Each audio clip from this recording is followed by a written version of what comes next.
স্বাগত জানাচ্ছি। আমি তৌহিদ শান্ত।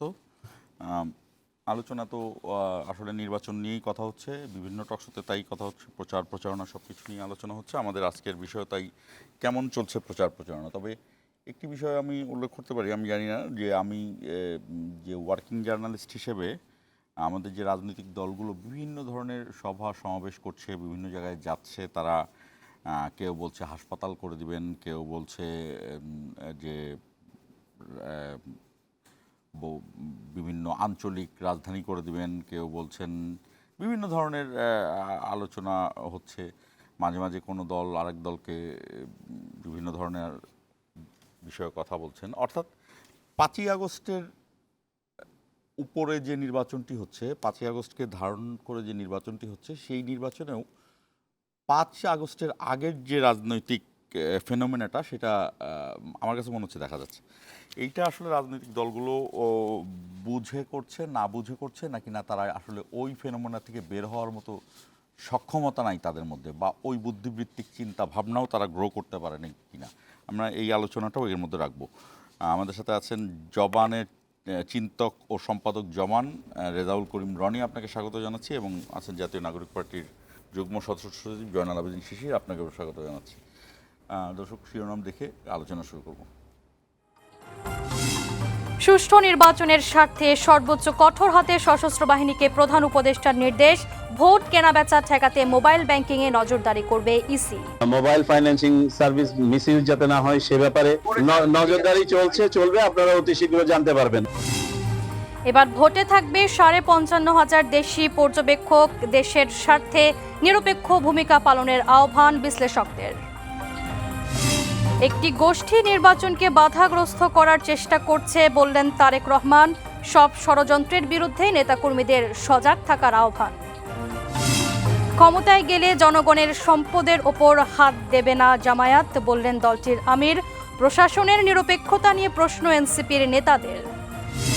এবং চানখারপুরে 6 শিক্ষার্থী হত্যা, ডিএমপির সাবেক কমিশনার হাবিব সহ 3 জনের মৃত্যুদণ্ড। রায় অসন্তুষ্ট রাষ্ট্রপক্ষ, আপিলের সিদ্ধান্ত। শুনছিলেন শিরোনাম। আমরা যে আলোচনার কথাটি বলছিলাম, দর্শক যে কথা নিয়ে আলোচনা শুরু করলাম, আমরা রেজাউল করিম রনি, আপনার কাছে আসতে চাই। আপনি এই বিষয়গুলোকে নিয়ে 5ই আগস্টের পর থেকে বিভিন্নভাবে বিভিন্ন অ্যাঙ্গেলে কথা বলছেন। মানে আমি যে বিষয় বলছি সেটি না, কিন্তু এই ধরনের সমসাময়িক প্রাসঙ্গিক বিষয় নিয়ে আমরা আসলে হঠাৎ করে এত বেশি ইন্টেন্সিটির এক ধরনের সোশ্যাল পলিটিক্যাল ভূমিকম্পের মধ্যে গেছি যে আমাদের জন্য কোনটা আগে আর কোনটা পরে, কি করব আর কি করব না, এটা বোঝা যায় যে এক ধরনের কাপাকাপির মধ্যে দিয়ে চলছে। কিন্তু এরপরেও আমি আপনার কাছে জানতে চাই যে এই যে প্রচারণা চলছে, বেশ আলোচনা চলছে, এর সাথে কথা বলতেছে, তার জুতা নিয়ে একজন কথা বলতেছেন, যে আবার কে কার পানি আগায় নিচ্ছে, এই ধরনের আলোচনা হচ্ছে, তেলবাজি হচ্ছে, সবই হচ্ছে, হতে পারে, না হওয়ার কিছু নেই। কিন্তু কি তফাৎটা কি হচ্ছে এই প্রচারণার মধ্যে, এর মধ্যে কি পাচ্ছেন? ধন্যবাদ। যে যেখান থেকে আমাকে দেখছেন, আমাদের শুনছেন, সবাইকে আমার সালাম এবং কৃতজ্ঞতা। আপনাকে পার্টিকুলারলি ধন্যবাদ, কারণ হলো টকশোতে যে ধরনের প্রশ্ন করা হয় আর আপনি যেভাবে আলাপটা তুলছেন, এটা আমার খুবই পছন্দ। মানে এই ধরনের আলাপ আমি করতে চাই আসলে, কিন্তু টকশোতে সুযোগ কম হয়। যাই হোক, লম্বা ভূমিকা না দিয়ে ডিরেক্ট আপনার প্রশ্ন ধরে আলাপ করি। এখানে আমরা গণ অভ্যুত্থানের আলোকে আমরা বলছিলাম যে কি রাজনীতি আমরা চাই। আমরা চাই দল যার যার রাষ্ট্রসভার, এরকম একটা রাজনীতি চাই। কিন্তু সে এখন দেখা যাচ্ছে রাজনৈতিক দলগুলো ক্ষমতা দখলের রাজনীতি করছে। ফলে দুই phenomena. You are very right. 5 তারিখের পরে এই রাজনীতি তো দেখার কথা ছিল না আমাদের। যেমন ধরেন, একটা দল যদি এই পজিশনই নেয় যে অমুকে আরেকটা দলের বিরুদ্ধে শুধু বিশুদ্ধগারি করবে, এটি তার রাজনীতি। মানে সে যা বলবে, যেমন উদাহরণ দিই আমি, আমার প্রিয় ছোট ভাই নাহিদ ইসলাম বলল তাহাজ্জুদের পরেই সিল মারার পরিকল্পনা করেছে ওরা। হ্যাঁ, তো এখন 5 তারিখে তো আপনি ক্ষমতা সাধছিলেন। 5 তারিখে আপনি ক্ষমতা সাধেননি তারেক রহমানকে, যা আসেন জাতীয় সরকার করে দেন। তার মানে বিএনপি একটা ভোটাধিকার প্রতিষ্ঠার সংগ্রামে আছে।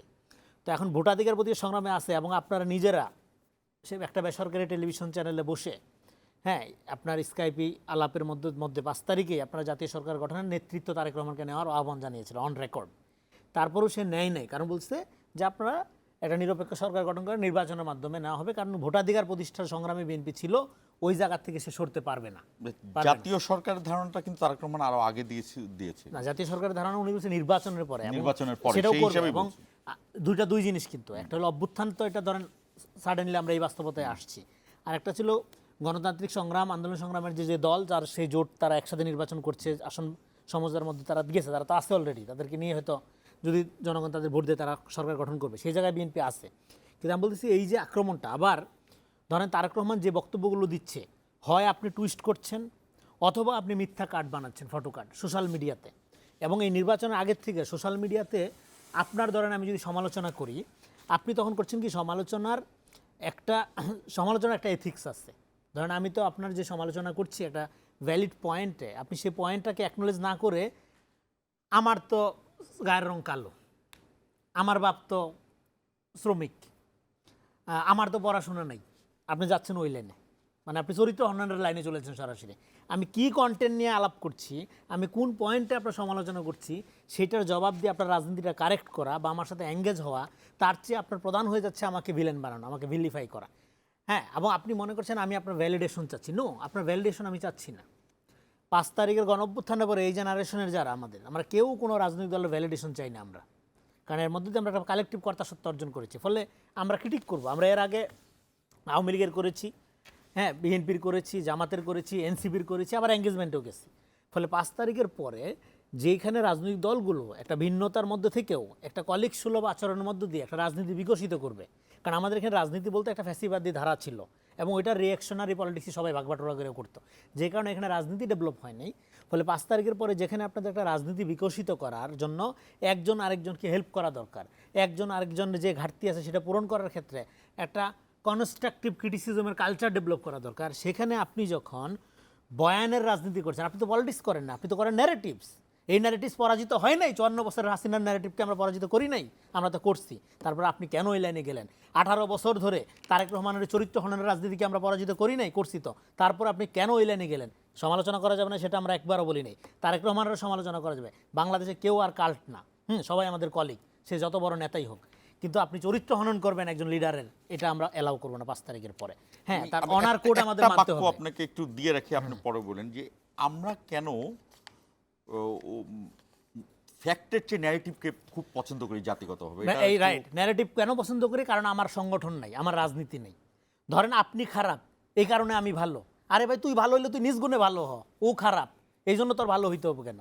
যার নিজের পলিটিক্স আছে সে কোনোদিনও প্রপাগান্ডার আশ্রয় নিবে না, করে এরকম একটা। হ্যাঁ, এবং এই কাঠামোটা ধরেন আমি আপনাকে বলি, এই কাঠামোটা ডেভেলপ হয়ে গেছে। এটা আর আপনি সাংবাদিক, এটা বললেই আপনি সাথে সাথে বুঝবেন। আপনার 15 বছরে মেইনস্ট্রিম মিডিয়া এক ধরনের বিশ্বাসযোগ্যতা হারাইছিল ফ্যাসিবাদী শাসনের আমলে। ফলে বিকল্প মিডিয়া হিসেবে সোশ্যাল মিডিয়ার উপর মানুষের নির্ভরশীলতা তৈরি হয়েছিল, এবং এই যে সোশ্যাল মিডিয়ার উপর নির্ভরশীলতা তৈরি হয়েছিল, এইটাকে কাজে লাগাইয়া এখন আবার ওই আগের যেটা আগে মেইনস্ট্রিম মিডিয়া করতো ন্যারেটিভ পলিটিক্স, সেইটা এখন সোশ্যাল মিডিয়াতে নিয়ে যাচ্ছে। কারণ সোশ্যাল মিডিয়ার মধ্যে বাই দিস টাইম একটা বিশ্বাসযোগ্যতা তৈরি হয়েছিল।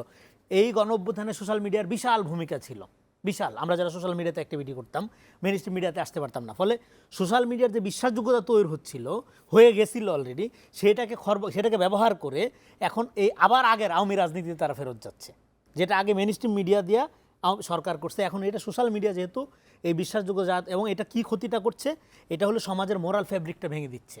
এখন আপনি ধরেন বিএনপির একটা লোক অপরাধ করছে, সংবাদ বিশ্বাস করবে না, হ্যাঁ, শিরোনাম কেউ বিশ্বাস এখন না, এখন হবে কি, ধরেন সোশ্যাল মিডিয়াতে আপনি আমার নামে যখন একটা মিথ্যা ছড়াচ্ছেন তখন লোকজন ধরেই নিবে।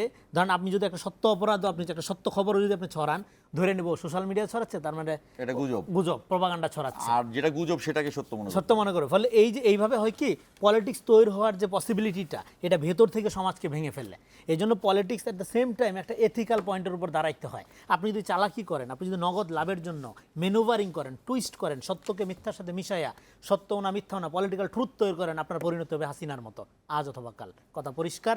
ফলে এখন গণঅভ্যুত্থানের পরের রাজনীতি যেটা দেখার কথা আমাদের, সেটা দেখতে পাচ্ছি না। কেন? কারণ হলো এই যে পলিটিক্যাল কালচারটা, আওয়ামী বিরোধী আওয়ামী রাজনীতি, ভারত বিরোধী ভারতীয় রাজনীতি, এই যে অন্যকে খারাপ করা, অন্যকে বিরোধিতার নামে বিষোদ্গার করার মধ্য দিয়ে one dimensional party, one dimensional truth কায়েম করা।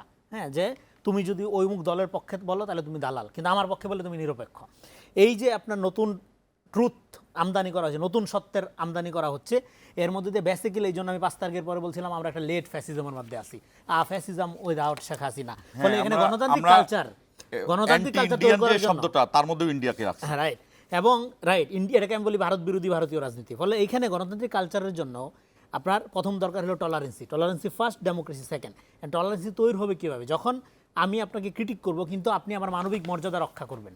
কিন্তু আপনাকে ক্রিটিক করলে আপনি আমার মানবিক মর্যাদা রক্ষা করছেন না, আপনি আমাকে ভিলিফাই করছেন, আপনি আমাকে হত্যাযোগ্য করে তুলছেন, যেটা আগে আপনাকে করা হয়েছিল। আগে আপনাকে যে কাঠামো ব্যবহার করে আপনাকে এলিমিনেট করা হয়েছিল, আপনি সেই একই কাঠামো ব্যবহার করে আপনি আপনার প্রতিযোগীকে এলিমিনেট করছেন। এই জন্য গণ অভ্যুত্থানের শক্তি আপনি হইতে পারেন, কিন্তু আপনার নামে গণ অভ্যুত্থান হয় নাই। এখানে কোনো রাজনৈতিক দলের ব্যানারে গণ অভ্যুত্থান হয় নাই। আমরা দেখলাম কি গণ অভ্যুত্থানের বিশাল ফেস নাহিদ ইসলাম, তার বিরুদ্ধে একটা কথা বলা আমার জন্য ডিফিকাল্ট। তারপরে ঠিক আছে, আমাদের অনেক আশা ছিল। ডিফিকাল্ট কেন? মানে একটা নাহিদ ইসলামের বিরুদ্ধে না, নাহিদ ইসলামের সমালোচনা করলাম তো, এই আন্দোলনটাই তো নাহিদ ইসলাম করছে। রাইট, এইটা শুরুই তো করলাম নাহিদ ইসলামের সমালোচনা, কিন্তু করাটা কষ্ট না? আমরা তো এটা আশা করি নাই, এটা তো আমরা করতে চাই নাই, এটা তো আমরা দেখতে চাই নাই, এই জন্য ডিফিকাল্ট, মানে কষ্ট হয় বল। আপনি তো নাহিদ ইসলামের সমালোচনা করছেন নাহিদ ইসলামের লোক বলেই। না, নাহিদ ইসলামের লোক বলে না, আমি রাজনীতির গুণগত পরিবর্তন চাই বলে। তো এবং তারপরে আমরা আস্থা রাখলাম কোথায়? বিশাল Nobel global face doctor Yunus. 5-15 মাসে কি আপনার ঘুষ ছাড়া চাকরি হয়? কৃষক কি ন্যায্য মূল্য পায়? সাধারণ জনগণের লাইফের কি উন্নতি হয়েছে? তাইলে গণ অভ্যুত্থানের ক্রেডিট ভাগাভাগি হইলো। আমরা বললাম ক্রেডিট শুধুমাত্র শহীদদের, খবর নাই। আপনার ক্রেডিট একদিকে জুলাই গাদ্দার, আরেকদিকে ঠিকাদার। গণ অভ্যুত্থানে দায় মুক্তি অধ্যাদেশও দিলেন, কিন্তু দায়িত্বটা কে নিবে? গণ অভ্যুত্থানে তো একটা দায়িত্ব নেওয়ার ব্যাপার, কেউ নাই দায়িত্ব নেওয়ার জন্য। সবাই এটার বাণিজ্য করার জন্য রেডি, ঠিক যেরকম হাসিনা 71-এর নামে 71 বিরোধী সমস্ত কিছু করছে, রাইট। একইভাবে আপনি জুলাই চেতনার নামে জুলাই বিরোধী রাজনীতি শুরু করে দিলেন। ফলে এই দায়িত্বটাও আমি মনে করি যে গণতান্ত্রিক রাজনৈতিক শক্তির উপর এসে বর্তাইছে। রেজাউল করিম রনি, আমি একটু শিশিরের কাছে আসতে চাই। আমরা এনসিপিকে আমি আমার ব্যাখ্যার মতো বলি যে এনসিপি হলো যে সেই শিশু যে বাবার চেয়েও শিক্ষিত। আমি এটা কিন্তু কোনো মতেই নেগেটিভলি বলি নাই, কারণ এনসিপিতে এমন কিছু নেতা আছেন যারা আগে গণ অভ্যুত্থান ঘটাইছেন, পরে রাজনীতিতে আসছেন। এটা খুব কম জায়গায় থাকে, এই জন্য আমি তাদেরকে শ্রদ্ধা জানাই। তাদের ব্যক্তিগত অনেক কিছু থাকতে পারে, কিন্তু তারা আগে এরকম কয়জন রাজনীতিবিদ আছে, তারা 15 বছর ধরে রাজনীতি করতে করতে অনেকে গণ অভ্যুত্থান ঘটায়। তো সেইখান থেকে এনসিপির সাথে এক ধরনের চাওয়া ছিল, এক ধরনের এই যে নাহিদ ইসলামের কথা বললে আমারও ভালো লাগে, কিন্তু এই ভালো লাগাটাকে আপনার ধরে রাখতে পারছেন? আপনার কি নির্বাচনে যে ইশতেহার বা ঠিক আছে আপনার কনভেনশনাল ওয়েতেই যাচ্ছেন রাজনীতিতে, তো সেই জায়গাতে আপনারা নতুনত্ব কি দিচ্ছেন? মানে কি চাওয়াটা ছিল একটু বলেন। এনসিপির কাছে চাওয়া ছিল যে এনসিপি মনে হয় নতুন এক ধরনের আলোচনা নিয়ে আসবে, নতুন এক ধরনের এবং এনসিপি তো করছিল। নতুনটা কি দুইটা বলেন না। এই যেমন ধরেন এই বৈষম্য বিরোধী আন্দোলন যেভাবে একটা সরকার ফেলে দিল, সেরকম নতুন কিছু। আচ্ছা, ধন্যবাদ শান্ত ভাই আপনাকে, আমার সহ-আলোচক রেজাউল করিম রনি ভাইকে। আসলে দেখেন, এনসিপির কাছে যে নতুনত্ব বাংলাদেশের মানুষ প্রত্যাশা করেছে, এবং বাংলাদেশের মানুষ নতুনত্ব বলতে এখানে সংস্কার কি বোঝাচ্ছে, সংস্কার বা রাষ্ট্রের যে ফেসিবাদী কাঠামোকে যে সমূলে মূলোৎপাটন করা, এই জিনিসগুলো তো বোঝাচ্ছে। এনসিপি কি তার প্রত্যাশা পূরণ করতে পারছে কিনা সেটা নিয়ে এখন কথা হচ্ছে। আমি মনে করি এনসিপি এই জায়গায় শতভাগ সফল হয়েছে। শতভাগ কি অর্থে সফল হয়েছি, মানে আমি যদি বলি যে এটা কি আত্মতুষ্টির জন্য বলতেছি, আসলে আত্মতুষ্টির জন্য বলতেছি। মানে ব্যক্তিত্ব একটা আত্মতুষ্টির দরকার, আসলে আমি কতটুকু করতে পারছি। দেখেন, আপনার স্মরণ থাকার কথা, 5 আগস্ট যখন শেখ হাসিনাকে বাংলাদেশের মানুষ এই জায়গা থেকে বিতাড়িত করে, 7 আগস্ট নয়াপল্টনে একটি কিন্তু মহাসমাবেশ করে জাতীয় দল বিএনপি। সেখান থেকে দলের সেক্রেটারি জেনারেল বললেন আগামী 3 মাসের মধ্যে কিন্তু ইলেকশন দিতে হবে। তিনি দাবি করলেন, একটা অফিসিয়ালি দাবি করলেন, একটা দলের সিগনেটারি তো। তখন কিন্তু রেজিস্টার্ড আনরেজিস্টার্ড বাংলাদেশের অনেক দল রয়েছে, বিএনপি সমমনা 63টা দল একসাথে কিন্তু মাঠে আন্দোলন করেছে, ইভেন জামাত ইসলামী সহ। কেউ কিন্তু এটা দ্বিমত করেন নাই। 3 মাসে নির্বাচন হওয়া মানে সম্ভব না বা উচিত না, বা আরও পরে হওয়া উচিত, এই ব্যাপারে কেউ দ্বিমত করে নাই। শুধুমাত্র আমরা বলতে কারা? আমরা বলতে যারা শুধু এনসিপি তখন তো এনসিপি ছিল না, আমরা বলতে যারা বিপ্লবের তারুণ্য, বিপ্লবের শক্তি, আমরা তখন বাদ সাধলাম। আমরা বললাম যে না, শুধু 2000 ছাত্র জনতার জীবন দিয়েছে শুধুমাত্র একটি নির্বাচনের মাধ্যমে ক্ষমতা হস্তান্তরের জন্য না। এখানে রাষ্ট্রের বিদ্যমান কাঠামোতে আঘাত করতে হবে, এখানে ফেসিবাদ সমূলে মূলোৎপাটন করতে হবে, রাষ্ট্রের সংস্কার দরকার। আমরা দাবি করলাম যে আওয়ামী লীগকে নিষিদ্ধ করা হোক, যুবলীগ নেতা চুপ্পুকে অপসারণ করা হোক, তারপর হচ্ছে মুজিব ইন্দিরার ৭২-এর সংবিধান ছুঁড়ে ফেলে দেওয়া হোক। এই যে দাবিগুলো আমরাই করলাম। মুজিব এবং আমরা secondly বলি- সংবিধান ছুঁড়ে ফেলছে কে আগে? আমি আমি আপনাকে আমি ওই তো জায়গায় জানি যে খালেদা জিয়া সবার তখন আগে দেখেন সংবিধান আপনার ছুঁড়ে ফেলতে। আজকে পর্যন্ত সংস্কারের যত আলাপ আয়োজন দেখছেন সেটা কিন্তু এই পর্যন্ত কতটুকু এখন তো এক্সিকিউট হয় নাই, যতটুকু দেখছেন এটা কিন্তু আমাদের এই তারুণ্যের প্রচেষ্টা। এটা কিন্তু মানে তখন যারা বিদ্যমান পলিটিক্যাল পার্টি ছিলেন তারা কিন্তু কেউ কিন্তু এতগুলো চায় নাই, কারণ চায় না এর প্রমাণটা দেখেন। তারা কিন্তু আমরা যখন রাজপথে শহীদের লাশ এখন রাস্তায় দাফন হয় নাই, তার আগে কিন্তু তারা অলরেডি ক্যান্টনমেন্টে এক দফা সেটিং শেষ, চুপ্পুর সাথে যায় দেন দরবার শেষ। জুলাইয়ে যারা বিপ্লবী তারা অনেকটা জোর করে সরকার দুজন ঢুকলেন, তাদের সম্মতি সেখানে তো আপনাদের যখন আপনাদের রনি ভাই একটা সুন্দর সেই কথা জনপ্রিয় বলেছেন। নেতা আসিফ নজরুলও ছিলেন। আমি খুব মানে আজকে ধন্যবাদ জানাই রনি ভাই, একটা সত্য কথা বললেন উনি, যে নাহিদ ইসলাম এখন ওনারা তো জাতীয় সরকারে তারেক রহমানকে ক্ষমতা স্বাদ নেওয়ার জন্য মানে ডাকলেন, উনি তখনই ক্ষমতা নিতে পারতেন। দেখেন হ্যাঁ সঠিক, আমরাই একমাত্র রাষ্ট্রের মানে সংস্কারের জন্য সবার আগে বললাম যে একটা বিপ্লবী সরকার করা হোক অথবা একটা জাতীয় সরকার করা হোক। তখন সবার আগে বাদ সাধলেন এবং বাধা দিলেন বিএনপি। আমি বিশ্বাস করি যদি ওই সময় জাতীয় সরকার হতো আমাদের 6 মাস আগে রিলেশন দেওয়া সম্ভব হতো। এই অথর্ব উপদেষ্টা পরিষদ এবং করাপ্টেড উপদেষ্টা পরিষদকে পালা লাগতো না আমাদের। এই যে বলা হচ্ছে যে আসলে এখন বিভাজন, রনিবা বললেন বিভাজনটা আসলে কারা করলো? শুরু থেকে কিন্তু বিএনপি বিভাজন করে আসছে। জাতীয় সরকার, বিপ্লবী সরকার, আওয়ামী লীগ নিষিদ্ধের ব্যাপারে, যুবলীগ নেতা চুপ্পুকে অপসারণের ব্যাপারে, নতুন সংবিধানের ব্যাপারে, আর নোট অফ ডিসেন্ট দিতে তো আমাদের ঝালাফালা করে ফেলছে ঐক্যমত কমিশনে। সবকিছু কিন্তু তারাই করলো। তাহলে আপনার রাষ্ট্রের মৌলিক পরিবর্তনের সবচেয়ে বেশি প্রমাণ আছে এরকম সারা জাতির কাছে আজকে স্টাবলিশ বিএনপি বাধা দিল। তাহলে বিভাজন তো আসলে বিএনপি করলো। আমাদের পক্ষ থেকে তো কোনো জায়গায় আমরা না করি নাই, বরং তারেক রহমানকে বলছি আপনি ক্ষমতায় আসেন, জাতীয় সরকার করি বলছি তো।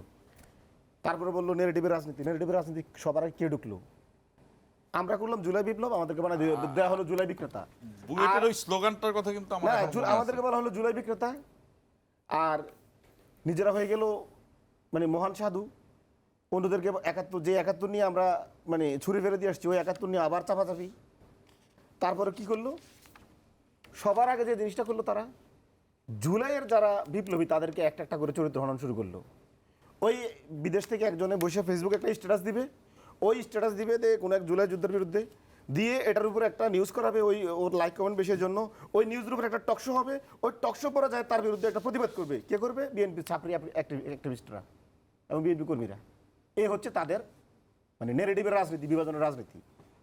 তারপরে রনিবার জিনিসটা বললো দ্য টলারেন্স, আজকে শব্দটা খুব ভালো লাগছে আমার। সকালবেলায় আমাদের যে এনসিপি প্রার্থী আরিফুল ইসলাম আদিবকে ঢাকা 18 আসনে নির্মমভাবে প্রকাশ্য দিবালোকে হামলা করেছে বিএনপি কর্মীরা, এবং বিএনপি স্বীকারও করেছে হামলা বিএনপি করেছে। যে হামলা করেছে তাকে সুকুজু করেছে দলীয়ভাবে।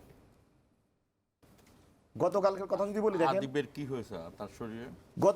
গতকাল যদি আদিব প্রেস কনফারেন্স করেছে এবং সে দেখিয়েছে তাকে এবং তার নেতা কর্মীদের কিভাবে রক্তাক্ত করা হয়েছে। সে তো মারা যায় না, আদিব কি মারা গেছে? আপনাকে হত্যা করা হয়েছে, মানে হত্যার চেষ্টায় হামলা করা হয়েছে। বিকেলবেলা তার প্রোগ্রামে ছিল, ওই জায়গায় আবার অস্ত্রসহ সন্ত্রাসীরা অ্যারেস্ট হয়েছে। এখন আমি যে জিনিসটা বলছি যে টলারেন্স, দেখেন গতকাল বাংলাদেশের 5টি জায়গায় আমাদের জোট সঙ্গী জামাত ইসলামের রাজনৈতিক নারী রাজনৈতিক কর্মীদের উপরে হামলা করা হয়েছে। তাও প্রকাশ্য দিবালোকে ভিডিও ফুটেজ সবে আছে। কোথায় হামলা করা হয়েছে? শরীয়তপুরে হামলা করা হয়েছে, কুমিল্লা মনোরগঞ্জে হামলা করা হয়েছে, চুয়াডাঙ্গা হামলা করা হয়েছে, যশোরে হামলা করা হয়েছে, লালমনিরহাটে হামলা করা হয়েছে। বাংলাদেশের নারী রাজনৈতিক কর্মীদের কি ভোট চাওয়ার কি অধিকার নাই? সে কি প্রচার প্রচারণা করতে পারবে না? এটা কি মানে তার মানে ইসির আইনগত কোনো বাধা আছে? বলা হচ্ছে যারা জামাতের নারী কর্মীরা যদি কোনো বাসায় যায় তাকে 999 দিয়ে 999 কল করে তাকে পুলিশে দেওয়া হবে। বিএনপি নেত্রী পাপিয়া কথা ঘোষণা করলে এবং গণমাধ্যমে আপনারা সবাই নিউজও করেছেন। তাহলে টলারেন্সটা কারা করতেছে না? টলারেন্স তারা করতেছে না। আরেকটা প্রমাণ দিই, বিগত 1.5 বছর শুধু দলীয় কোন্দল, চাঁদাবাজি, অন্তর্কোন্দল, বাণিজ্য, দখল, এই সমস্ত জিনিস নিয়ে 200 নেতাকর্মী তারা খুন করেছে এবং তারা নিজেরাও এগুলো স্বীকার করে, এগুলো আমরা শাস্তি দিচ্ছি। বহিষ্কার করতে করতে তো প্রায় এখন হচ্ছে লোম বাঁচতে কম্বল উজার মতো অবস্থা হয়ে গেছে। এখন কার বিরুদ্ধে ব্যবস্থা নিবে দেখেও তো পাচ্ছে না। এখন বলা হচ্ছে আমরা বিভাজন করছি, তো আপনারা বিভাজনটা কোথায় করেন নাই? এমন একটা জায়গা দেখেন না এই জায়গায় আপনারা বিভাজনটা করেন নাই। আপনারা মানে প্রত্যেককে আপনারা এখন হত্যাযোগ্য করে তুলছেন। আপনারা কি করলেন? আমরা আওয়ামী লীগকে নিষিদ্ধ করতে চাইলাম, আপনারা আওয়ামী লীগের নিষিদ্ধের ব্যাপারে কোনো উচ্চস্বরে কথা বলেন না। আমরা সংস্কারের জন্য গণভোটের কথা বললাম, আপনারা গণভোটের ব্যাপারে কথা বলেন না। তারেক রহমান সাহেব দেশের বিভিন্ন প্রান্তে সফর করছেন, উনি সকল বিষয়ে কথা বলেন। দেশের গরিব দুঃখী মেহনতির কারো ব্যাপারে বাদ দিচ্ছেন না। উনি গণভোটের ব্যাপারেও মানে কথা বলতে পারেন, এগুলো নিয়ে বলছেন না। উনি কি বলে, পেঁয়াজ, রসুন, আলু এগুলোর দাম বাড়লো না কমলো এগুলো নিয়েও কথা বলেন। কিন্তু উনি দেখবেন, খেয়াল করবেন, উনি কিন্তু জুলাই গণভোটে হায়ের পক্ষে কথা বলছেন না। আচ্ছা, একটা না, জিনিস আমি আরেকটা বলি জিনিস যে বলছি, উনি যে আওয়ামী লীগ নিষিদ্ধের ব্যাপারেও উনি বাংলাদেশের 1.5 বছরে উনি আওয়ামী লীগ নিষিদ্ধ করা হোক, এবং এটা আপনার হাইকোর্টের মাধ্যমে হোক, যেভাবে হোক, মানে উনি তো কোনো না কোনোভাবে দাবি করতে পারতেন। উনি আওয়ামী লীগের নিষিদ্ধের ব্যাপারে কোনো দাবি করেন নাই। আমরা তো দেখছি এই যে বললো তো বাংলাদেশ পন্থী রাজনীতি, যে জিনিসটা আপনারা বলতেছেন যে এমপি বাংলাদেশ যারা বাংলাদেশি যারা আছে তাদের ব্যাপারে আমাদের মানে অবস্থান নেওয়া উচিত, বিএনপি তো করছে না।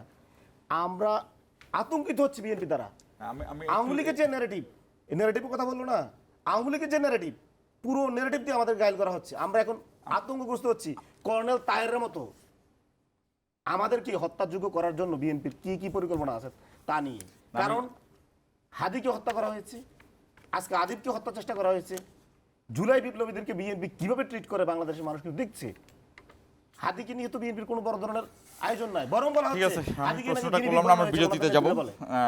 রেজাউল করিম রনি, আপনার যদি তার কাউন্টার থাকে সেই কাউন্টার দিবেন। তার আগে আমি আর একটা প্রশ্ন করে বিরতিতে যেতে চাই। সেটি হলো যে একটু দুটো ইয়ে বলি। সেটি হলো তারেক রহমান যে কথাগুলো বলছেন সেগুলোকে কি নির্বাচনের অপ্রাসঙ্গিক মনে হচ্ছে কিনা সেই জায়গাটা কি এখন বলবো নাকি? না, আমি বিরতি থেকে আসি তারপর। আর হলো হ্যাঁ ঠিক আছে, অনেক জুলাই বিপ্লবী যেমন মেয়েটার নাম মানে মেহেরিমানা, তাকে আটক করা হয়েছে, কিন্তু সেই মেয়েটার কিন্তু স্কুলে পড়া মেয়ে, সে কিন্তু খুব অ্যাক্টিভ ছিল। এই জায়গাটিকে আরও সতর্কতার সাথে নেওয়া উচিত কিনা এই জায়গাগুলো আলোচনায় রাখবো। দর্শক আমাদের সঙ্গেই থাকুন, 1 মিনিট পরে ফিরছি।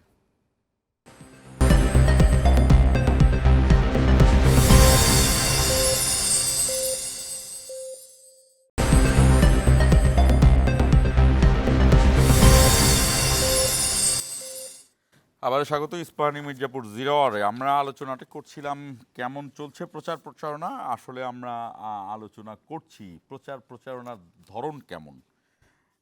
রেজাউল করিম রনি, শিশির যে আলোচনাগুলো করলো সেখানে যদি আপনার যুক্তি খণ্ডন থাকে বলতে পারেন, এবং তার সাথে আমি আরেকটি প্রশ্ন করতে চাই যে আমি একটু নির্মোহভাবে আপনার কাছ থেকে আলোচনা জানতে চাই যে যদি আমি স্বার্থপরের মধ্যে প্রধান 3টি দল কথা বলি, সেটি হলো বিএনপি, জামাত এবং এনসিপি। ইসলামী দলগুলো এখন আছে, ইসলামী ঐক্যজোট।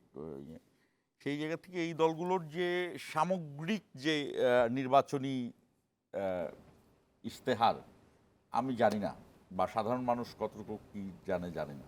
আচ্ছা, দেখেন, আমরা ডাক্তার শফিককে যতটা দেখছি, তারেক রহমানকে যতটা দেখছি, বা নাহিদ ইসলাম বা ইয়েকে দেখছি, তাদের কথা শুনছি, কিন্তু আসলে কি সামনে প্ল্যান আমরা জানি না। দেখেন, এখানে অনেক লম্বা আলোচনা হলো। আমার ভাই শিশির যেটা বলল, আমি তার বক্তব্যটা টোটালটাই আমি দ্বিমত করতে পারি, কিন্তু সেটা আমি করব না। কারণ হলো এখানে মূল সমস্যার জায়গাটা অ্যাড্রেস করা হয়নি। উনি যেটা দিছে পুরো বক্তব্যটাই একটা ন্যারেটিভ, এবং এই ন্যারেটিভে কোনো মানে ন্যারেটিভ দেওয়াটাই অন্যায় না।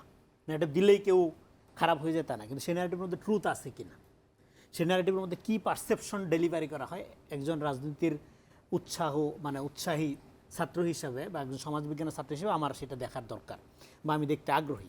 সেটা আমি খুবই গুরুত্ব দিয়ে দেখলাম যে প্রথম সমস্যাটা তৈরি হচ্ছে গণ অভ্যুত্থানের ব্যাপারে পারসেপশনের জায়গার থেকে। গণ অভ্যুত্থানটাকে বেশিরভাগ লোক বিপ্লব মনে করতেছে। এটা কোনো বিপ্লব না, 1 নাম্বার। এবং এটার কোনো একক এজেন্সি না, এটার কর্তাসত্তা প্লুরাল। এটার মাস্টার মাইন্ড সবাই আবার কেউ না। এটার ক্রেডিট শুধুমাত্র শহীদদের, জীবিতদের আছে শুধু দায়িত্ব। কিন্তু আপনি যখন গণ অভ্যুত্থান কেন, এবং উনি একটা কথা ভুলে মনে হয় স্লিপ অফ টাং বলে ফেলছে যে 71 ছুঁড়ে ফেলে দেওয়া। 71 ছুঁড়ে ফেলে দেওয়ার আপনি কে? না না, আমি 71 ছুরি বলে স্লিপ অফ টাং আমি লিখে রাখছি, আপনি বলছেন এটা। বলছি যে মুজিবুদ্দিনের 72 সংবিধান। আমি যেটা বুঝছি, আমি তখন 71 বলতে ছুঁড়ে ফেলা। চাচ্ছিলাম না, না, আমি যে লিখছি সাথে সাথে, এটা হ্যাঁ, slip of tongue। 71 ছুঁড়ে ফেলার কথাই বলছে, কিন্তু ওর এটা slip ধারণা of আমার tongue। মনে হয় যে এটা slip of সে tongue, বলছিল আমি যে জানি। মুক্তিযুদ্ধের চেতনা যে ফেরি Right, করা হতো এটা slip of ওইটাকে tongue। ছুঁড়ে ফেলার আমি কথা জানছি এটা স্লিপ অফ টাং। কারণ এই যে তার মানে কি, এই যে দৃষ্টিভঙ্গির তফাৎ, আমি জানি এটা বলার কোনো মানে হয় না একজন রাজনীতিবিদের 71 ছুঁড়ে ফেলা। ফলে এই যে দৃষ্টিভঙ্গিটা 71 এবং 24কে মুখোমুখি দাঁড় করানো, তারপরে জুলাই গণঅভ্যুত্থানে একটা সিঙ্গেল মিনিং তৈরি করা, একটা ন্যারেটিভ তৈরি করা, হ্যাঁ, একটা দল দিকে নিয়ে যাওয়া, এটার যে ন্যাশনাল ফেনোমেনা, সেই জায়গা থেকে আমরা বরং বারবার চেষ্টা করছি এটার কর্তা সত্য হলো প্লুরাল। আপনার এটা দাবি হলো একটা নাগরিক ভিত্তিক রাষ্ট্র, কিন্তু তা না করে এটার আলোকে একটা ইডিওসেন্ট্রিক পলিটিক্স এখানে ডেভেলপ করার চেষ্টা করা হয়েছে, মানে একটা মতাদর্শবাদী রাজনীতি জুলাইকে পুঁজি করে বা কেন্দ্র করে বা কেন্দ্রে রেখে। এইটা হলো সমস্যার গোড়াটা। অন্যদিকে বিএনপির ক্রাইসিসটা কি? বিএনপি একটা লিবারাল ডেমোক্রেটিক পার্টি। বিএনপি 3 মাসের মধ্যে যে নির্বাচন কথা বলছে এবং 5 তারিখে যে সে ক্ষমতা নেয় নাই অগণতান্ত্রিক পদ্ধতিতে, বিকজ অফ এটা তার রাজনীতি তাকে অ্যালাউ করে না। It's very clear. সে তো আগে তো সে তার রাজনীতি প্রোটেক্ট করবে, তারপরে না তার ক্ষমতার চিন্তা।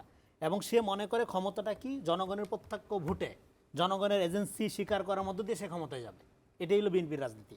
সেটা যত দেরি হোক, 17 বছর আন্দোলন করছে, প্রয়োজন আরও করবে, অসুবিধা নাই। কিন্তু গণতান্ত্রিক পদ্ধতির বাইরে গিয়ে ক্ষমতায় যাওয়ার কোনো এখতিয়ার বিএনপি নেই, করলে বিএনপির রাজনীতি থাকবে না। ফলে বিএনপি এই পর্যন্ত যতগুলো সিদ্ধান্ত নিয়েছে এর মধ্যে ঐতিহাসিক সিদ্ধান্ত এবং সবচেয়ে বেস্ট সিদ্ধান্ত তার জন্মের পরে 5 তারিখে ক্ষমতা না নেওয়া অগণতান্ত্রিকভাবে। কিন্তু ওনাদের কথা হইলো 5 তারিখে ক্ষমতাতে নেই এগুলো জুলাই বিরোধী, জুলাইয়ের চেতনা তার লেখাতে। ফলে এটা হলো পারসেপশনের প্রভাব। উনি ওইভাবে দেখতেই পারে, সেটা হলো পলিটিক্যাল পারসেপশনের ব্যাপার। ওনার পলিটিক্সটা হলো ইডিওসেন্ট্রিক। উনি বিপ্লব প্রাধান্য দেয়, করছে গণঅভ্যুত্থান, কিন্তু মাথায় বিপ্লব। কিন্তু বিএনপি একটা অলওয়েজ লিবারাল ডেমোক্রেটিক জায়গা থেকে এটা ডেমোক্রেটিক, মানে পার্লামেন্টারি ডেমোক্রেসি যেভাবে ফাংশন করে এর বাইরে যাইতে পারে না। আমি বলি। তারপরে আপনার বিএনপি গণভোট, জুলাই নোট অফ ডিসেন্ট, দেখেন গণভোটের আমি 100% বিরুদ্ধে শুরুর থেকে। আলোচনা হবে নতুন সাংবিধানিক কাঠামো এবং জাতীয় নির্বাচন নিয়ে। নতুন সাংবিধানিক কাঠামোতে ঢুকে গেলেই আপনার এই গণভোট, তারপরে হলো জুলাই সনদের স্বীকৃতি, তারপরে এই যে আমলাতান্ত্রিক জটিলতার মধ্য দিয়ে এই সংস্কার পক্ষে না বিপক্ষে, এগুলো তো দরকার নেই। ধরেন আমি বলি, বাংলাদেশ কৃষি প্রধান দেশ, কৃষি সংস্কার কমিশন গঠন করেননি, তা আমার কেন এই সংস্কার প্রক্রিয়াকে সমর্থন দিতে হবে? আমি কেন বাধ্য? এটা ফ্যাসিবাদ না? আপনি যদি চাপাই দেন, আমি যে সংস্কার চাই, এই 84টা বা আপনি যে কিতাব যেটা ধরাই দিচ্ছেন আমারে, আমি এর মধ্যে খুঁজে ধরেন পাই না, যদি আমি কি এটা বিরোধিতা করতে পারবো না? যদি আপনি বলেন আল্লাহ হাসিনার মতো হয়ে গেলেন যে আমি 71-এর ব্যাপারে মুজিবের ভূমিকা নিয়ে আমি প্রশ্ন তুললে আমি রাজাকার হয়ে গেছিলাম, তা আপনি তো একই জুলাই ডিনায়াল প্রজেক্ট নিয়ে আসছেন, এটা জায়নিস্ট প্রজেক্ট, সিম্পল পলিটিক্স। তার মানে এই যে ন্যারেটিভ, এই যে আপনার পারসেপশন, একটা ইডিওসেন্ট্রিক মতাদর্শবাদী রাজনীতি। কোনটা জায়নিস্ট প্রজেক্ট আমি বুঝতে পারলাম না। জুলাই ডিনায়াল প্রজেক্ট, এটা হচ্ছে যে হলোকাস্ট ডিনায়াল, এটা আপনার Holocaust গারোজি denial, নামে একটা হ্যাঁ। বিখ্যাত থিঙ্কার ছিল। হ্যাঁ। আপনি ইসরায়েলের ব্যাপারে কিছু বললে আপনাকে বলবে যে Zionism, জুলাই, হ্যাঁ। হ্যাঁ, বলবে যে আপনি ও আচ্ছা আচ্ছা, Holocaust denial। আপনি রেটরিক করছেন হ্যাঁ, নাকি? rhetoric। ঠিক আছে। মানে আপনি আমি যদি মনে করছি যে আসলেই মনে হয় এটা না, এটা মডেলটা। rhetoric, আমি আচ্ছা, আমি মানে আবার আপনি রেফারেন্স দিচ্ছি, রূপক আবারও ইয়ে। রেফারেন্স দিচ্ছি রদার গারোজি, বিখ্যাত পলিটিক্যাল ঠিক আছে, থিঙ্কার। বুঝছি আমি। ওনার একটা আছে, এটা জুলাই আপনার, এটা হলো আপনার হলোকাস্ট ডিনায়াল বইলা। ধরেন এটা আপনি ঠিক আছে, মানে আমি মনে Zionism- করছি যে হ্যাঁ। এই জুলাইকেও জুলাইয়ের যাবে। সাথে জায়নিজম না, না। আপনি রূপক রূপক করছেন, মানে হ্যাঁ, আপনি একইভাবে আপনি ধরেন জুলাইয়ের ব্যাপারে কোনো কিছু বললে, একটা ক্রিটিক্যাল অবস্থান নিলেই আপনি তাকে বলতেছেন যে জুলাই ডিনায়াল, জুলাইয়ের বিরুদ্ধে। নো, এখানে জুলাই নানা পেশা, নানা শ্রেণী, নানা মত, নানা ধর্মের, নানা মতাদর্শের লোক একসাথে নামছিল। এইটাই জুলাইয়ের বিউটি, এটাই জুলাইয়ের অর্জন। জুলাইয়ের অর্জন কি? সলিডারিটি, আর কিচ্ছু না। জুলাইয়ের কোনো মতাদর্শ ছিল না। জুলাইয়ের সলিডারিটি কি? ব্রাকের যে ছেলেটা জীবনে বিসিএসে বসবে না, সে বন্দুকের সামনে দাঁড়াইছিল বিদায় পৃথিবী বলে। এই সলিডারিটি ধৈরেই নেশন বিল্ড আপ করা যায়, আর কিচ্ছু দরকার নেই। কিন্তু আপনি করছেন কি, এই সলিডারিটিকে পিস করে ভাগ করছেন, কাইটা যত টুকরা করা সম্ভব করার মধ্যে দিয়ে এইবার আপনি ইউনিটি যাচ্ছেন। কিন্তু বিএনপি একটা পলিটিক্যাল পার্টি, সে এন্ড অফ দ্য ডে সে জানে পলিটিক্স কিভাবে তার কোর্স পুরা করবে। কিন্তু ফলে আমি এটা শেষ করি, ফলে ওনার সাথে এই যে পারসেপশনের তফাৎটা, এই পারসেপশনের তফাৎটা এখানে আপনার আপনি এইভাবে প্রশ্নটা তুললেন বলে আমরা আলাপ করতে পারলাম। এই পারসেপশনের তফাৎটা যখন নির্বাচনী মাঠে যাচ্ছে, গণমাধ্যমের শো আমার শোনা। না, আপনি বলছেন আপনি এটা কন্ডাক্ট করতেছেন একজন অ্যাঙ্কর হিসাবে, আপনি প্রশ্নটা তুললেন বলে আমরা এইভাবে আলাপ করলাম। কিন্তু এখন এই আলাপটা যখন নির্বাচনী মাঠে যাচ্ছে, ওনার একটা পজিশন, আমার একটা, ধরেন আমি বিএনপির দালাল, উনি ধরেন গণঅভ্যুত্থানকে যেভাবে দেখে এই পজিশনে, ফলে আমি যেখানে আলাপ করলাম ওনার সাথে কিন্তু আমার কোনো ঝগড়া নাই। আমি আমার পারসেপশনের জায়গা থেকে বললাম, উনি ওনার পারসেপশনের জায়গা থেকে বলছে। কিন্তু নির্বাচনী মাঠে যখন যাচ্ছে, তখন এটা বিরোধিতার জায়গায় থাকছে না, এটা বিশুদ্ধারের জায়গায় হয়ে যাচ্ছে। যে আপনি জুলাই গাদ্দারের বিরুদ্ধে দাঁড়ান, হ্যাঁ আপনি ঐক্যবদ্ধ বাংলাদেশকেই করতে চান, মানে ওরা খারাপ, ওরা চাঁদাবাজ, সাতকানিয়া চাঁদা কে তুলে, সাতক্ষীরায় চাঁদা কে তুলে, চাঁদাবাজি সমস্যাটা এটা কাঠামোগত সমস্যা। আপনি বেকার সমস্যা দূর করেন, আপনি আইন শৃঙ্খলা ঠিক করেন, 50% চাঁদাবাজি বন্ধ হয়ে যাবে। তারপরে বাকি 50% জুটের এই ব্যবস্থাপনা, ময়লার এই ব্যবস্থাপনা, সোয়ারেজের এই ব্যবস্থাপনা, হ্যাঁ আপনি এগুলি একটা রেগুলেশনের মধ্যে আনেন। সিঙ্গাপুরে ফুটপাতে দোকান দেখেন নেই, সেই দোকান কে চালায়? স্থানীয় গভর্নমেন্ট চালায়। আপনি এখানে কর্মসংস্থানের ব্যবস্থা করে দেন, দোকানগুলোকে লোকাল মাফিয়াদের চাঁদা নেওয়া বন্ধ করে আপনি রেগুলেশনের মধ্যে আনেন। কিন্তু তা না করে চাঁদাবাজ ন্যারেটিভ আপনার তৈরি করতে হবে, বিএনপিকে জুলাই বিরোধী বানাইতে হবে। এটা বানানোর মধ্যে দিয়ে আপনি কি করছেন? আপনি তো কোনো পলিটিক্স ডেভেলপ করেন নাই। আপনি এখানে একটা আপনার আপনার ইডিওলজিকে জুলাইয়ের উপর ভর করে পপুলার করতে গিয়ে আপনি রাজনৈতিকভাবে ডে টু ডে আপনি রাজনৈতিকভাবে মাঠে দুর্বল হয়েছেন। এখন নির্ভর করছেন আপনি শুধুমাত্র ন্যারেটিভসের উপর, আপনার কোনো পলিটিক্স নেই। তো এই হলো ক্রাইসিসটা। এই ক্রাইসিসের মধ্যে এই জোট, এই দল সবগুলো পড়ছে। এর মধ্যে এখন হইলো বিদেশিরা চায়, অমুক চায়, তমুক চায়। এই 10 দলীয় জোটটা হ্যাঁ, পড়ছে। এখন বিদেশিরা চায়, জনগণ চায় কি না এই ব্যাপারে হুঁশ নাই, বিদেশিরা ঠিক আছে, চায়। আমি শিশির এই প্রচার প্রচারণা নিয়ে আপনার বক্তব্য দিয়ে শেষ করবো, এরপর আমরা একদমই ইলেকশন নিয়ে কথা বলবো। এই না, মানে একটা যে আলোচনাটা আসছিল ইন্টারেস্টিং জিনিস সেখানে মানে রনি ভাই নিয়ে আসলেন। রনি ভাই একজন বাংলাদেশের প্রতিষ্ঠিত বুদ্ধিজীবী এবং কিসের বুদ্ধিজীবী? দক্ষিণ এশিয়ার একজন উঠতি সে বুদ্ধিজীবী। দালাল বলছে নিজেকে। আমাকে এইভাবে পড়তে করো মানে না। শফিক রেহমানের পরে আমি বলবো না। উনি আমি ওনাকে পদপদবী সহ বুদ্ধিজীবী মনে করি। তো বুদ্ধিজীবীদের একটা পদ আছে মনে করেন এরকম, যদি পদ থাকে না আমি দিলাম মনে করেন। তো উনি বললেন কি, আমরা বিপ্লব করি নাই, মাথার মধ্যে বিপ্লব নিয়ে করতেছি। মানে ব্যাপারটা কিন্তু ইন্টারেস্টিং। আসলে আমরা কিন্তু বিপ্লবে চাইছি এবং বিপ্লবে চাই, এবং আমাদের লাইফটা আমরা ওইভাবে এনজয় করি। দেখেন 5 আগস্ট বাংলাদেশের মোটামুটি সকল মানে শ্রেণীর মানুষ মোটামুটি অংশগ্রহণ করেছে। আমি রিপোর্টিং করার সময়, আপনারা জানেন আমি কিছুটা রিপোর্টিং করতাম, আমি কিন্তু খুঁজতাম যে একটা জাতীয় ঐক্যর দরকার। আমি জাতীয় ঐক্য কিন্তু পাইনি। যখন আপনার বিএনপির এখন তো চেয়ারম্যান, উনি যখন বললেন যে এই শেখ হাসিনার অধীনে নির্বাচন করা যাবে না এবং অসহযোগ আন্দোলনের ডাক দিলেন, তখন কিন্তু জামাত ইসলামের উনি দল থেকে মানে জোট থেকে বের করে দিলেন, যোগ্যতা আন্দোলন আলাদা করলো। এবং বামপন্থী কোনো দলগুলো কিন্তু বিএনপি মানে প্রায় অফিসিয়ালি কিন্তু ওদেরকে ডাকছে, এদের সিপিবি সহ অনেকে ডাকছে, কেউ কিন্তু যায় না। জাতীয় ঐক্যটা কিন্তু ওই সময় হয় নাই। তখন তো আমি, কত সালের কথা? এটাই তো জাতীয় ইলেকশনের আগে, এই যে শেখ হাসিনা যে জাতীয় মানে দামি ইলেকশনটা যেটা করলো, তখন আমি কিন্তু ভাবতাম যে এই যে শেখ হাসিনাকে পতনের জন্য যে আমাদের জাতীয় ঐক্য একটা দরকার ছিল, সে জাতীয় ঐক্যটা আসলে আমরা পাই নাই। তো জাতীয় ঐক্যটা পাইছি আমি কিন্তু শহীদ মিনারে, কারণ আমি তখন রিপোর্টার হিসেবে ওই জায়গায় উপস্থিত এবং অ্যাক্টিভিজম তো আছি। আমি দেখলাম যে সকল ব্যানার ভ্যানামে চলে আসছে, বাম ডান নারী পুরুষ সব। এই যে জাতীয় ঐক্য হলো, এখান থেকে আমি একটা বিপ্লবের মানে সুঘ্রাণ পাচ্ছিলাম এবং আমি ভাবছি এটা বিপ্লব হচ্ছে।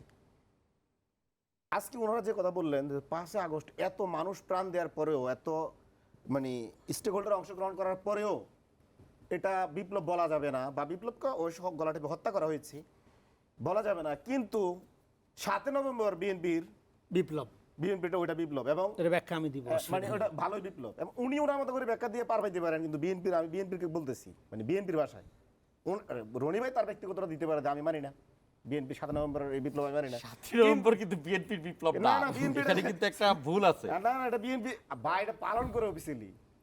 না তখন তো মানে আপনি যেটা রেজাউল করিম রনি আপনাকে ধরবে সেটা আমি আপনাকে বলে দেই। আপনি বলে দিন না প্লিজ ভাই, আমার মানে আপনি নিয়েন না। আলোচনায় একটা ফাঁক দিয়ে দিচ্ছেন আপনি তাকে। না এটা তো আমি বলি না রেজাল্ট করি না, আমি বলতেছি এটা বিএনপি এটা পালন করে সে অফিসিয়ালি, অবশ্যই পালন করুন। এবং সে এটা পালন করে এবং সে এটাকে খুব বলে মনে করে। আচ্ছা দেখেন, তাহলে আপনারা তো বিপ্লব চান না নাকি? তাহলে বিপ্লব কি খুব খারাপ জিনিস? বিপ্লব হয়ে আরেক বুদ্ধিজীবী, ওনাদের গণনা বুদ্ধিজীবী বললো তো বিপ্লব হয়ে অনেক দেশ গরিব হয়ে গেছে। তো বিপ্লব হয়ে গরিব হলে সমস্যাটা কি? মানে আমার সবসময় কি মানে শুধু আত্মকেন্দ্রিক চিন্তা করা লাগবে?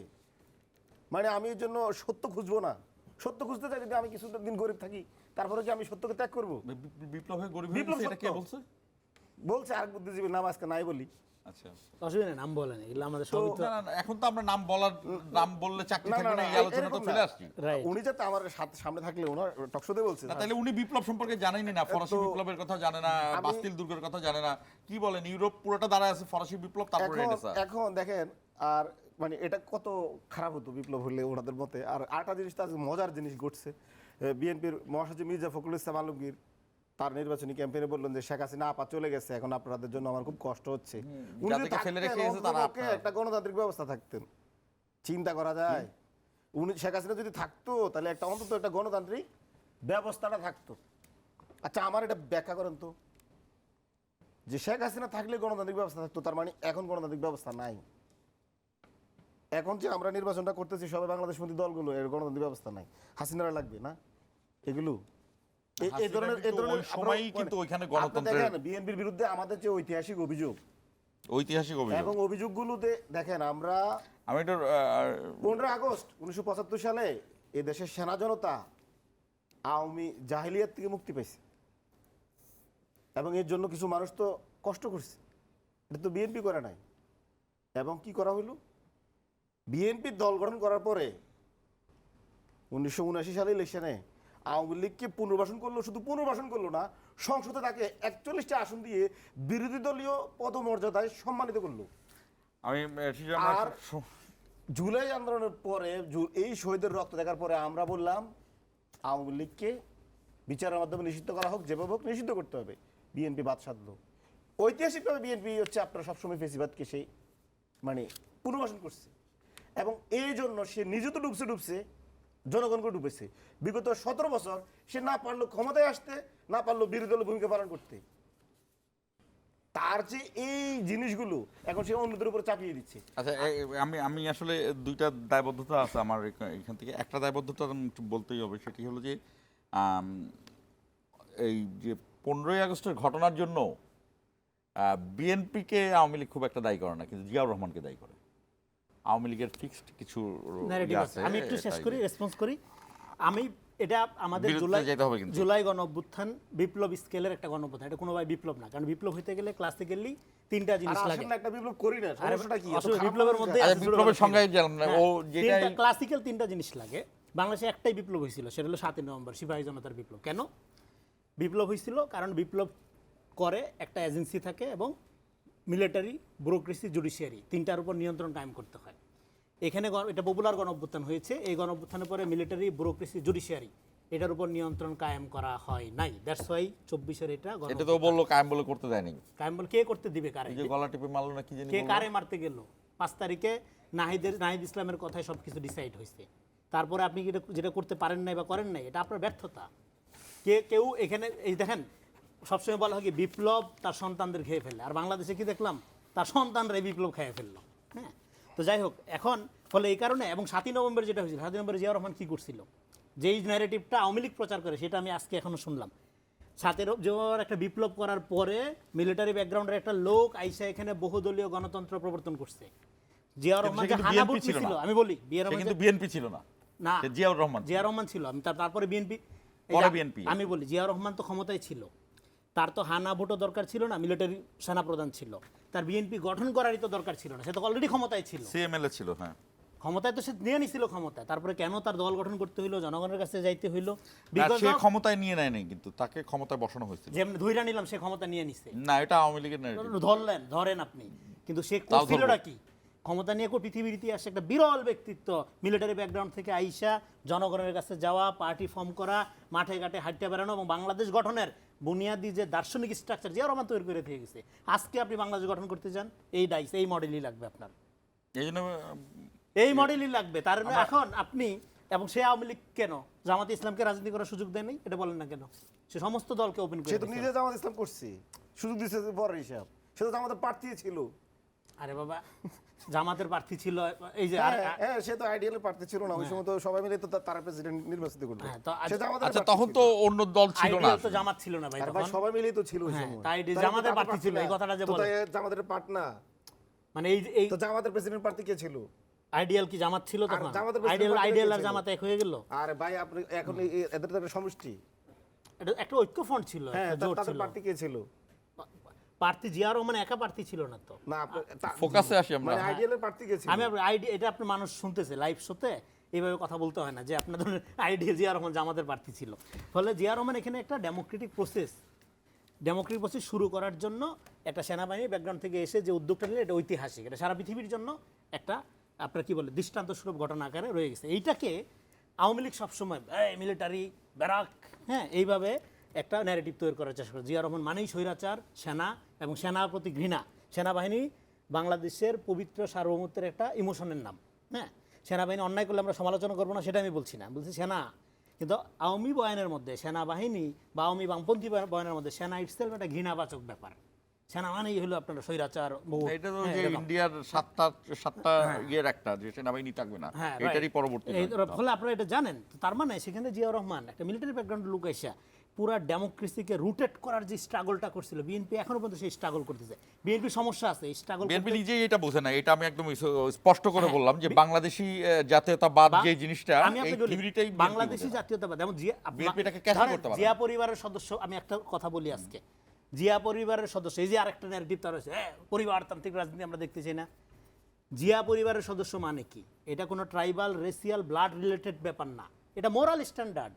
আপনি বরুঙ্গাবাড়ি শহরে জন্ম নিয়ে আপনি যদি দেশপ্রেমিক হন, আপনি যদি সাচ্চা যোগ্য লোক হন, বাংলাদেশকে যদি আনকন্ডিশনালি ভালোবাসেন, আপনি জিয়া পরিবারের সদস্য, জিয়া রহমান আপনার সঙ্গী। কিন্তু ফলে এটা ট্রাইবাল আওয়ামী যে আপনার মুজিব পরিবারের সাথে যেভাবে, কিন্তু জিয়া পরিবার এক না, এক না। জিয়া পরিবারের বৈশিষ্ট্য কি? জিয়ার শেষ করি, জিয়া পরিবারের বৈশিষ্ট্য কি? জিয়া রহমান বলছিল আমার পরিবারের আত্মীয় স্বজন কেউ যেন তীর সীমানায় না আসতে পারে আপনার অফিসের। এটা হলো জিয়া পরিবারের বৈশিষ্ট্য। জিয়া পরিবারের বৈশিষ্ট্য বাংলাদেশের যে কোনো জায়গা থেকে আপনি জিয়া পরিবারের অংশীদার হতে পারেন। আমিও একজন দেশপ্রেমিক, সৎ এবং যোগ্য, যদি আমার যোগ্যতা অনুযায়ী আমি দেশকে কন্ট্রিবিউট করি, আমিও জিয়া পরিবারের গর্বিত সদস্য হইতে পারি। কিন্তু এখানে ন্যারেটিভ কি?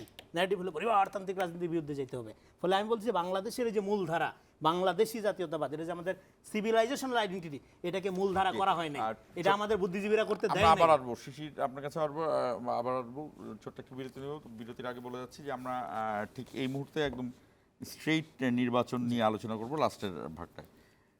দর্শক আমাদের সঙ্গেই থাকুন, ফিরছি অল্প কিছুক্ষণ পরে।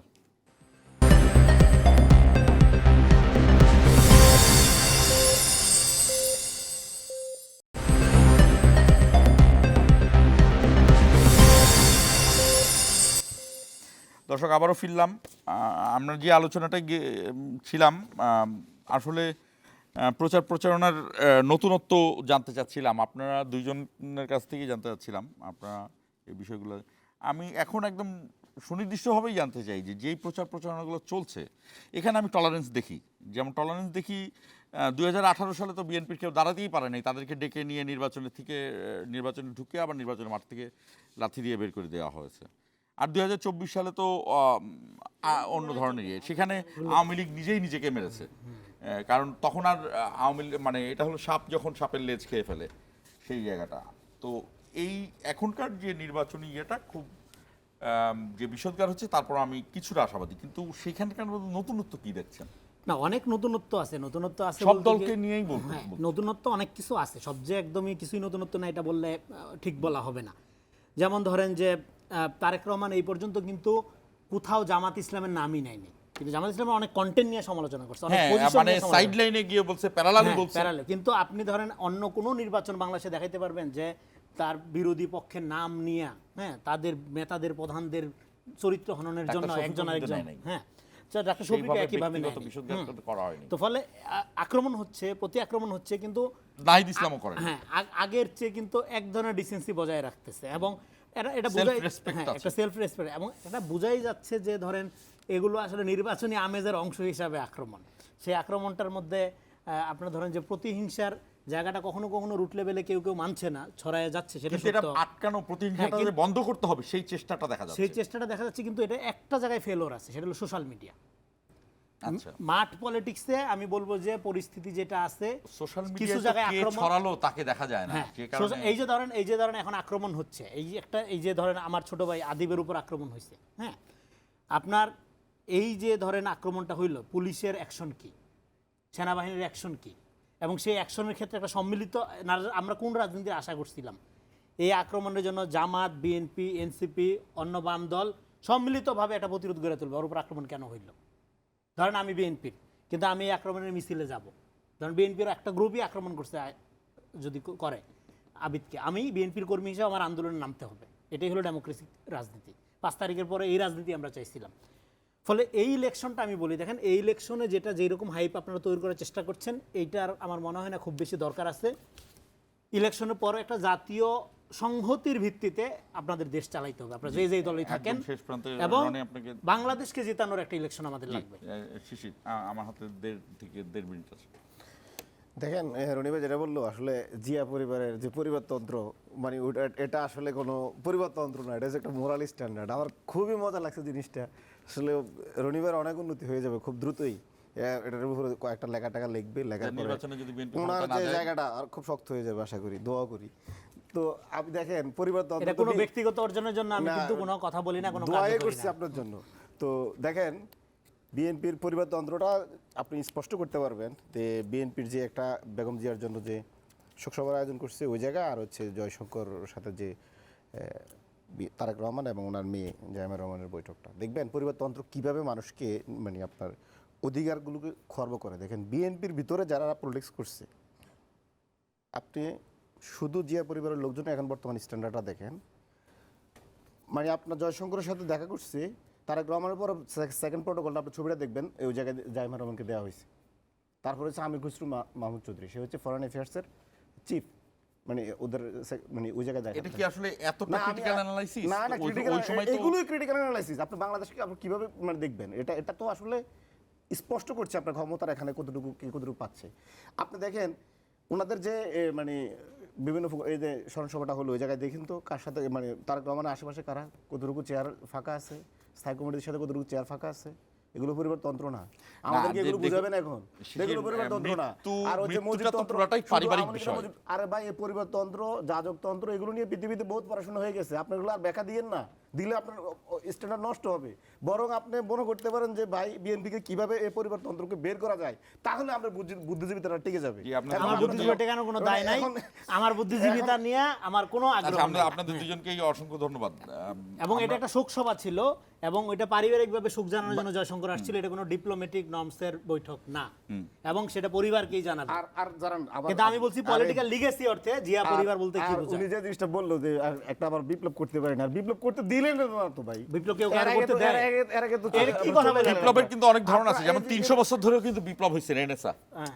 হ্যাঁ, না, এখন আপনি যে বলো যে মিলিটারি জুডিশিয়ারি এবং ব্যুরোক্রেসি, আপনারা তো এগুলোর কাছে নিজেরাই নথি স্বীকার আচ্ছা, করবেন। আপনাদেরকে চলে যাবেন। ধন্যবাদ। আপনি আমাদের করবেন। প্রোগ্রামের অনুষ্ঠান শেষ। আমরা দর্শক মোটামুটি যারা বিভিন্ন সোশ্যাল সায়েন্স পড়েছেন, তারা আপনার ম্যাসলর হায়ারার্কি অফ নিডসের একটা থিওরি আছে, থিওরি অফ সেলফ অ্যাকচুয়ালাইজেশন।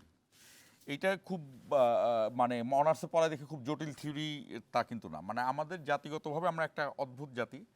আমরা বইয়ে যে থিওরি পড়ি সেটা বইয়ের মধ্যে রেখে দিই, আমরা কোরআন শরীফে যে সূরা পড়ি সেটা মসজিদের মধ্যে নামাজের মধ্যে ব্যবহার করি, কিন্তু জীবনে ব্যবহার করি না। সততা এবং তাহলে দুর্নীতি বেশি করতো না মানুষ। তো এই হায়ারার্কি অফ নিডস হলো যে যা প্রয়োজন আপনার সেটার একটা হায়ারার্কি করা, এটা একটা জাতিগতভাবে কাজ করে। ইটালিয়ানরা সকালবেলায় এক কাপ চা, সব পুরো জাতি এটা করে, এক কাপ চা আর ছোট ছোট গল্প করে। কারণ লাইফ তো একটাই, ওয়ান অ্যান্ড অনলি। সেই লাইফ স্পেনটাকে বাড়ানোর জন্য ছোট ছোট চিন্তা নিয়ে নিজের জীবনকে উপভোগ করা। তো আমাদের এই যে হায়ারার্কি অফ নিডস বা সেলফ অ্যাকচুয়ালাইজেশন, এগুলো কিন্তু আমাদের পড়ানো হচ্ছে। আমাদের কিন্তু সেই পড়াটা আমরা ওই বই এবং থিওরি এবং ওই সার্টিফিকেটের মধ্যে চলে যাচ্ছে। এইটার সাথে যে জীবনের একটা মিল আছে, যে আমার আসলে কতটুকু প্রয়োজন, আমি কাকে কতটুকু বলবো, কতটুকু গালাগালি করব আর কতটুকু গালাগালি করব না, কোন জায়গায় আমি চুপ থাকবো আর কোন জায়গায় আমি বলবো, what to tell and what not to tell. এই জায়গাগুলো নিশ্চয়ই আগামীর বাংলাদেশ আরও ভালো করে বোঝাবে। আমরা নিজস্ব সার্বভৌমত্ব যে কারোর প্রতি বিরোধিতা নয়, আমরা বাংলাদেশ ভারত বিরোধী নয়, ভারতকে সসম্মানে রাখে। কারণ বাংলাদেশ নিজেই একজন রেসপেক্টেড পিপল। দক্ষিণ এশিয়ার মধ্যে একমাত্র যুদ্ধ করে আমরা জয়ী হয়েছি।